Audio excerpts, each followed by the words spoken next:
네, 안녕하세요. 노무법인 길의 안진명, 유원영 노무사입니다.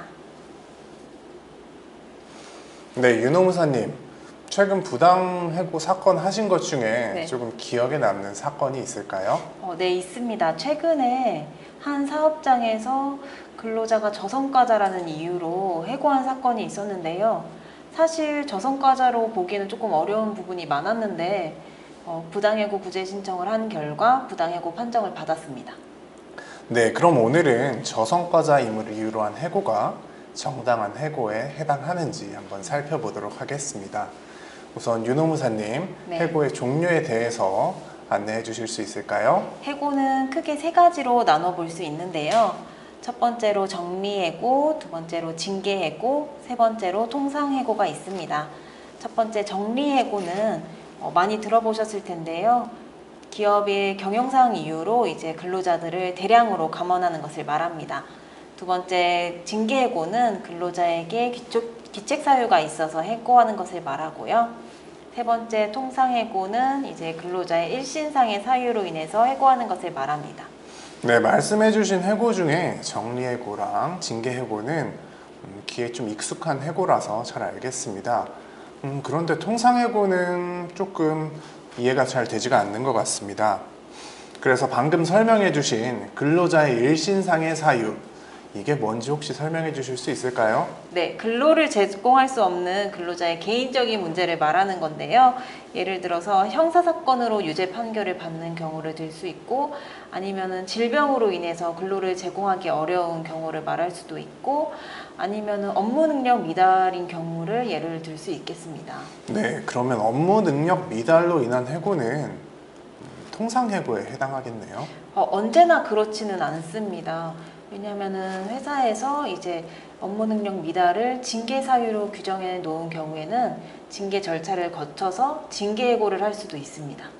네, 그럼 업무 능력 미달이라는 것을 이유로 해고를 하려면 우선 평가 자체를 실시해야 될 텐데요. 이런 평가는 일회적인 평가로도 가능할까요? 지속적으로 업무 능력이 미달되었다는 것을 입증해야 하기 때문에 한 번의 평가 가지고는 부족하고요. 그리고 이 평가가 공정하고 객관적인 평가라는 것도 입증해야 합니다. 네, 그런데 업무 능력 미달. 이 기준이 조금 애매한 것 같습니다. 어느 정도 수준이 돼야 업무 능력 미달이라고 평가할 수 있을까요? 법원은 근무 성적이나 능력이 다른 근로자에 비하여 상대적으로 낮은 정도가 아니라 상당한 기간 동안 일반적으로 기대되는 최소한에도 미치지 못하고 향후에도 개선될 가능성이 인정하기 어려울 정도로 사회 통념상 고용관계를 계속하기 어렵다고 인정될 정도를 요구하고 있습니다. 아, 네, 그렇군요. 그러면은 다른 근로자에 비해서 업무 능력이 약간 부족한 정도는 이제 그 이유만으로는 이제 근로자를 해고하는 건 사실 좀 어렵겠네요.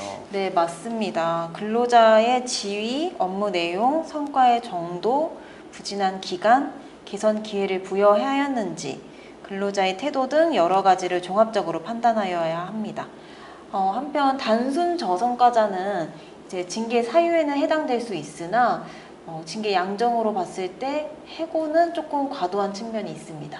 네, 그렇다면 단순히 저성과자라는 이유로 근로자를 해고하는 경우에는 부당 해고에 해당할 가능성이 상당히 높겠네요.